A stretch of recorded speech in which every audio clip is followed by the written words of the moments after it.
Heads, WNYF's premier political talk show. Our topic tonight, Film Juice, a show which has caused quite a bit of controversy, leading some to wonder, should it be removed from air?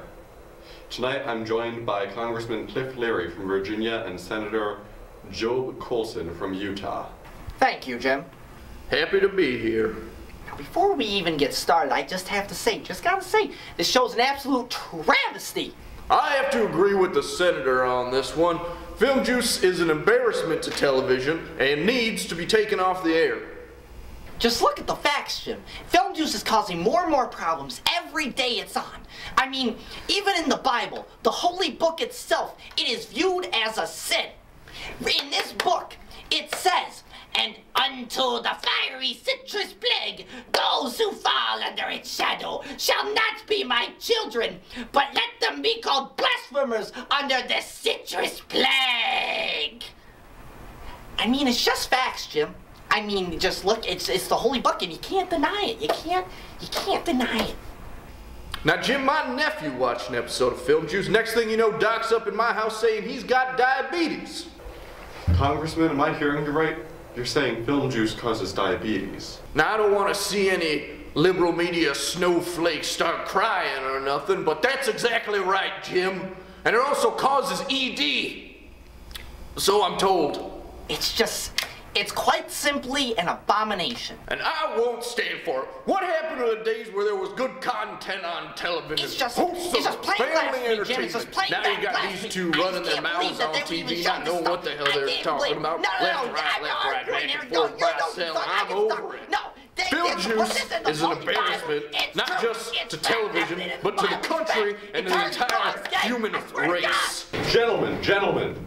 We all know that Film Juice is doo-doo garbage trash that turns our children into illegal immigrants. But we can all say, at least, thank God, that it's not Fred before bed. Oh my God, absolutely. I could not agree more. I mean, there is bad and there is straight up evil. Well, that's it for us. Thank you, Congressman and Senator, for coming on the program. Up next, how to tell if your house cat is a filthy Clinton sympathizer. Stay tuned. Oh, here we go. We got a show. Hey everybody! Woo! Welcome to Film Juice. We've got a great episode for you. I'm Andrew Canada. And I'm Joe Dorado. Let's jump right in. First movie, Triple Frontier. Woo! Starring Ben Affleck. It's a Netflix movie. Came out the other week. It is about these veterans who, a lot of them got into the private sector after they left the service. They did a couple jobs together. And now Oscar Isaac's character is working in Mexico. Yes. With this private contractor, security contractor. And he gets word that one of the biggest drug crime bosses in Mexico has been located. Yes. And there's a ton of money hidden in his house. Yeah. So he gets his group of friends together from back in the day, and they go in and they try to rob this guy. And then the issue is getting the money, all that cash out of the country. They run into some issues with that. Yes. So it was an interesting movie. I have to say right away, I thought this was going to be very generic action movie, and in quite a few ways it was. Yeah. But I expected it to be so much worse than it actually turned out to be. I'll give it that. I'll start. Yeah, I'll just say right off the bat, the cast is the thing that makes this movie. The cast, in my opinion, is what sets this movie apart from any other generic heist movie. Interesting. I think the cast was really good. It's a top-billed cast. I mean, Ben Affleck, Oscar Isaac. Boom. I can't remember the other two guys are really big too. Which one? You the have two blonde. Three other guys. The three other guys. Charlie Hunnam, Garrett Hedlund, and Pedro Pascal from Game of Thrones. Yes, super big. And yeah, they like really take center in this movie. And what I'm saying is they really like bring the movie up from a regular. Right. I would agree. I would agree with that. The one thing I will say is I think they did the best with what they were given. I do think the dialogue at points is really generic and cliche. Yeah, but some points, it's not always like that. No, it's not. Which set it apart because I thought it was going to be like that throughout the whole thing. And it wasn't. Yeah. Like, there were some of the action sequences were really surprisingly intense. That's very true. Yeah. So you could also tell this movie was like it was on a budget. Like, it was definitely like not big budgeted, in my opinion. I mean, at least with the helicopter. The helicopter was really not great. But like, other than that, like, I don't know, it just didn't seem like too crazy. Another thing I wanted to point out, and you probably noticed this, my favorite thing about the movie, actually, other than the acting, was the color grading and the lighting. The lighting and the color grading. Color grading in this movie was really on point. It was so cool, to say the least. It's just like, I don't know, it was just good to look at. You know what I mean? Absolutely. Like, it was just like, this looks cool. That really like, I don't helped know. pull me in more. Yeah, it was just really nice to look at. Like, it didn't look like washed out or anything. It looked really like saturated and nice. I don't know. Two other things that I enjoyed watching this movie. They didn't overuse the shaky cam, which is another thing that a lot of those generic action movies tend to do. And I was like, that's what I was expecting going in, and they didn't. And some of the shots are really, really nice. Yeah, I'll say this. Some of them are for sure, but for the most part, I thought it was pretty average cinematography and editing-wise. I would agree. But there are a couple key moments where you can really tell that they put a lot into it and it shines. Also, the soundtrack of this movie is really sick. I hated it. You're crazy. You're crazy. I thought it was like so obviously just trying to go for an Apocalypse Now thing. But there were... And it was so like, I don't know, it just didn't... But, there was more... I agree with that. The only reason that I thought that it did fit in a way is because a big theme of this movie is Ben Affleck's character, like all of them, veterans. Yes. And Ben Affleck's character in particular is hit on really hard times and he can't take care of his daughter necessarily and all that stuff. Which is a very realistic issue. That's another issue that really came to the forefront post-Vietnam, is how the country takes care of its veterans after they leave. So there are parallels there. No, there are definitely times where it works. I just think, like, it doesn't always work, and sometimes it ruins, like, what the scene is going for. I can understand how you feel that way. I did not feel that way. I'm not talking about, like, specifically in the beginning. I'm talking about more towards the end, where it just like comes in out of nowhere and it's like, okay. I don't know. It was just... Okay. No, I understand. That's an interesting point. My main issue, I think, with this movie was the character development. I don't think this movie had enough good character development in the way where you spend a lot of times with these characters, but I never really cared or felt a lot for these characters. There's a part in this movie where something big happens. Yeah. Like something like crazy that you don't think's gonna happen because the whole whole movie has been playing it safe the whole time. And something happens and you're like, wow, I can't believe they actually did that. And it was cool. It was cool, but it wasn't it wasn't as impactful. I felt no impact. It should have been. Because the way they set this movie up is, I think the setup of this movie felt like it took forever, but at the same time, if they just did the setup a little bit cleaner and also maybe wrote it a little bit better and made the characters less like generic. And I think that is, I think you have a good point there because we were talking about the final scene of this movie and how we both disliked it. Yeah. And I think in that moment, they're probably trying to crunch in all of the character development that they left out before. Exactly. Like the thing is, it's already a 2-hour movie, but like they could have I think it's a little too long. No, it is. The pacing was like not great, but they could have fixed it somehow. But that's So what would you give it, Joe? Ultimately, it was between a 6 and a 5.5 for me, but the last scene made it a 5.5. I really didn't like the last scene. So not 5.5. Great. I'm going to give it higher though. I'm going to give it a 6.5 because I think that there is something of value in this movie, entertainment-wise and somewhat technically. I think my dad would really like this movie. But it was above average, so that's what I'd have to give it. I think it's a fair rating. All right, everybody, we are going to be right back. We're going to be talking about Us from Jordan Peele. Stick around. You don't want to miss it. Let's do it. I'll be right back. Hi. You think you're probably sober? Yeah. But you're thinking about taking the back roads home, just in case. If you're probably sober, then why would you do that?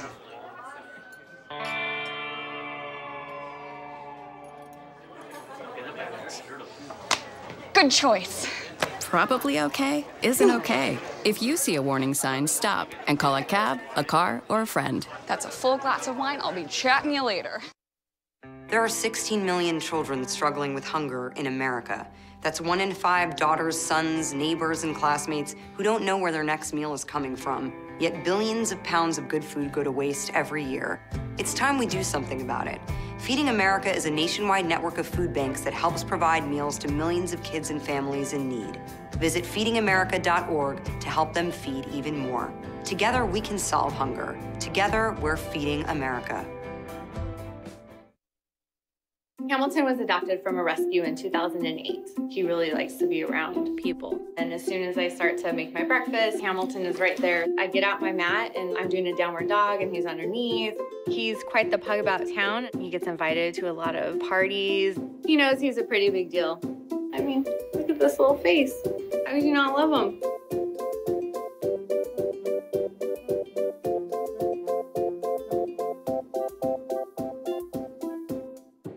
It's me, Artie. Come see what I collected from the Creative Galaxy in my idea box. Transform your world. Will you help me make art?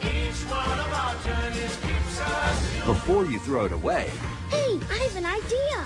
think outside the box. Go be amazing! Give your cardboard box another life. Recycle. Hey everybody, welcome back to Film Juice. Here we are. Second movie is Us. Joe, why don't you tell us what it's about? Okay, so this movie follows. This is the second movie by Jordan Peele from Key and Peele and the director of Get Out and writer of Get Out. He wrote and directed this movie. Sick. And he wrote and directed this one as well. Yes, yes.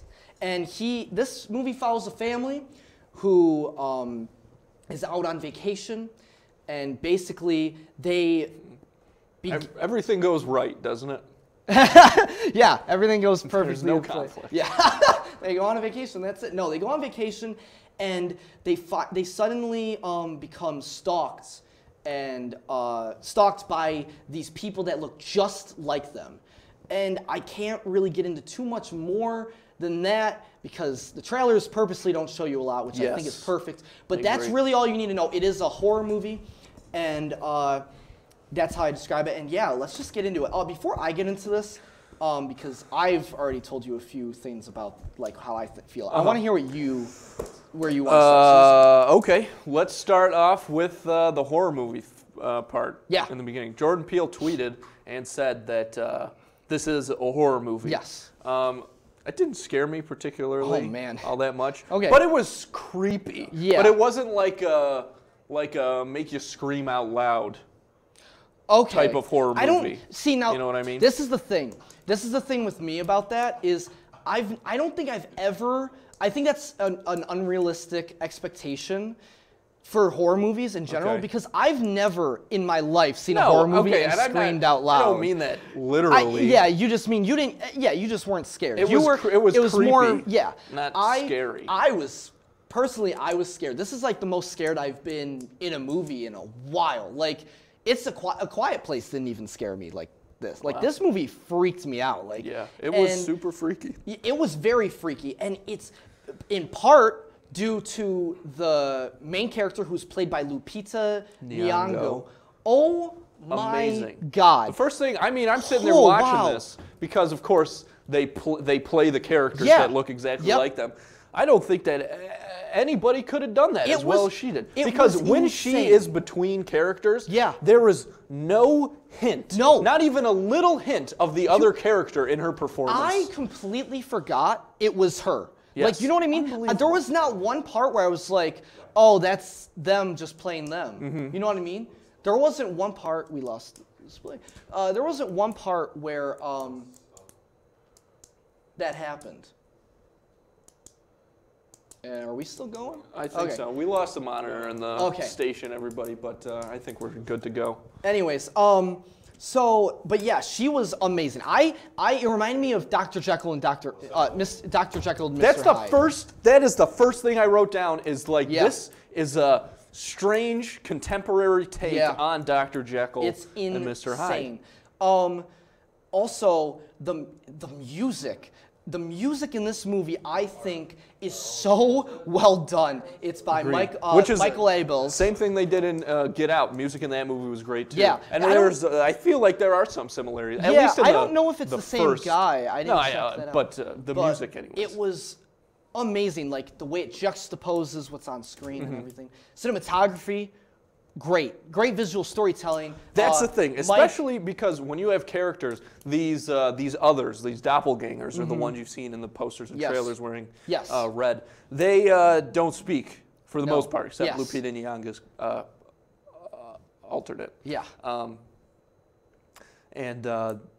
For having characters that can't speak forces you, and he would be able to do it regardless, Jordan Peele, because he knows what he's doing. Yep. But it forces you to focus on the visual storytelling. That's the only way you can get these things across. Of course, and also with that, the editing was another amazing aspect. There is a scene in particular, which if you see the movie, I won't even say what scene it is, but there's a scene in the movie where if you watch it, it's like amazing. It is like one of the best edited scenes I've seen in a long time. There's basically no cracks. No, it's just wild. Yeah. And there are moments in this movie that legitimately, I know, like I said before, like this movie genuinely scared me, but it also, there are just moments in this movie that just literally give me chills. There's just hearing certain things. I don't want to say, I gotta be vague because I really don't want to spoil it for anyone. I know, we can't spoil anything. But just hearing certain things or voices, and right when it happens, it's just it's instant. Perfectly timed. It's perfectly timed. Timing in this movie is excellent across the symbolism is great with the visual storytelling. Across the board symbolism from all different. I mean, there's religious symbolism, there's political, social symbolism. Yes.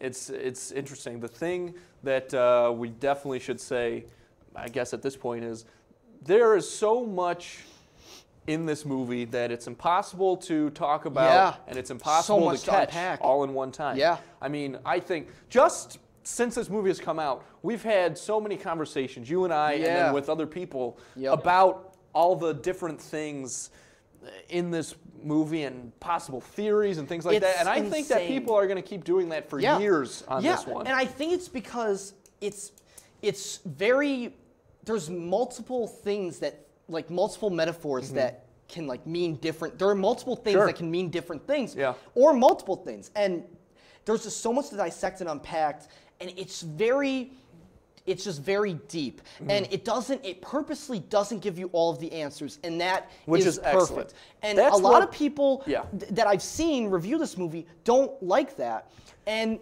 those are the most negative ones, and it's just they're ridiculous. Because they don't know. That's where this movie shines. I want to rewatch this movie so many times because of how much you can pick up. Yeah. And he just hides stuff and so many things mean so many different things. It's insane. But it's really, what were you? It's excellent. Yeah. What else? I mean, there are so many things that this movie does well. Yeah. For one thing, this might sound a little strange, but at the beginning of the movie is kind of a flashback, or at least they start in the past. Yes.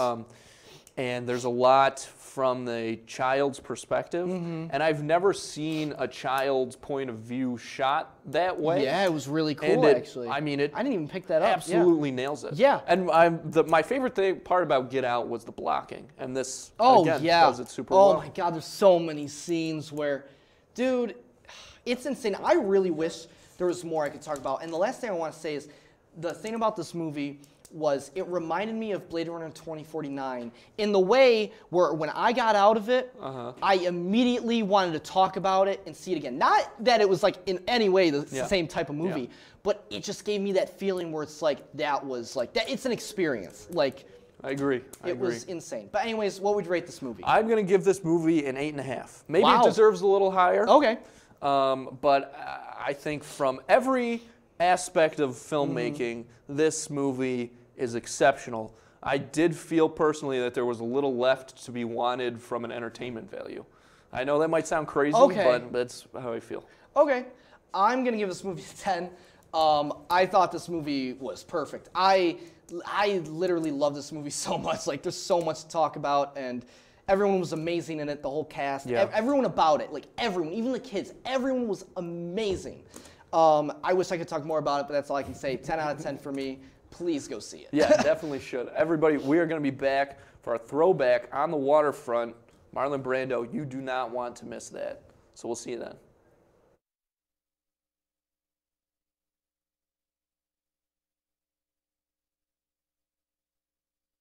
I'll be right back. Hi. You think you're probably sober? Yeah. But you're thinking about taking the back roads home, just in case. If you're probably sober, then why would you do that?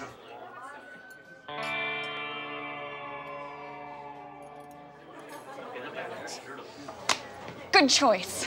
Probably okay isn't okay. If you see a warning sign, stop and call a cab, a car, or a friend. That's a full glass of wine. I'll be chatting you later.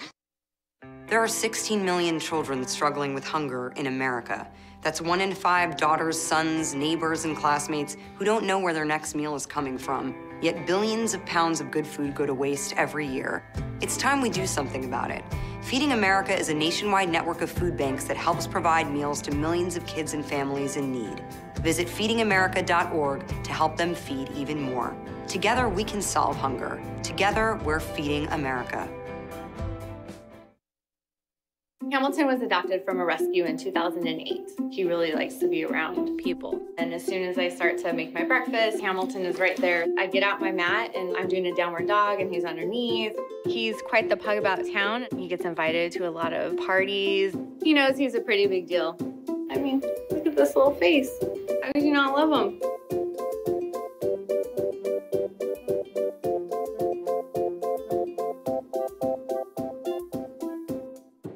It's me, Artie. Come see what I collected from the creative galaxy in my idea box. Transform your world. Will you help me make art? Before you throw it away, Hey, I have an idea. think outside the box. Go be amazing! Give your cardboard box another life. Recycle. Stuck. Hey everybody, here we are. We're back to Film Juice. Thanks for joining us. Next movie on the docket is one of my favorites. 1954, On the Waterfront. Directed by Elia Kazan, terrific director. Written by Buddy Schulberg, who is one of the best writers in Hollywood history, and starring, of course, Marlon Brando in maybe my favorite role of his. This is definitely my favorite role of his, I think. I mean, yeah, I'll start with that. He was well, actually, you didn't even. Oh, I forgot to tell you what the movie's about. So in this movie, Marlon Brando plays a young guy who lives in this dockside town, and that's where everybody works. Is they try to work on the dock. The issue is the dock is sort of run by these gangsters, by the mob, and Brando gets mixed in with them. Because his brother is involved with the mob, and that comes to issues because he's not sure if he should be loyal to these dock workers or if he should be loyal to these mobsters as well. So it's a very interesting movie. My favorite part about it, you know what I'm going to say? Religious symbolism. It's literally everywhere in this movie. It's one of my favorites after this movie behind me, of course. But wow, just absolutely incredible. Yeah, it was really good. I want to start. So Marlon Brando. This is definitely my favorite role of Marlon Brando's, I think. The thing about a method actor like Brando is, in this particular role, I mean, there's no notion at all that he's acting. Like not even a hint. Not even a hint. It's so it's really believable and really incredible. It's incredibly subtle. Yeah. He's just insanely good. Can't say enough about him. Yeah, but like the reason why it's my favorite role is because I did just get lost in it. With The Godfather, I did love him. He's great, obviously, he's amazing. But like, I don't know, just something about this role was just very believable. I didn't think of it like I was watching Marlon Brando play this character. I was just watching Marlon Brand. I was just watching a character. I wasn't. You know what I mean? Yeah. It was great. And he's a protagonist that's got everything that it says you should have in all the books, right? I mean, he's got tons of flaws. He really gets. This is a tragedy. It's a tragedy. This is a tragedy. This is straight up classic tragedy. It really is. It is like the Greeks. It is like a Greek. It is basically a Greek tragedy, which I love when movies do that. Yeah. I love like retellings of Greek. Like obviously it's not based on, but you know the structures of Greek tragedy. Of course. So I love that. Yeah, very dark. It reminds me a lot of, not in the way how the story's told, it reminds me a lot of an LA noir, of a film noir, in the fact that it's very dark, very bleak, dark. Some and scenes it's are sad. incredibly dark. Yeah, and it's It is sad. sad.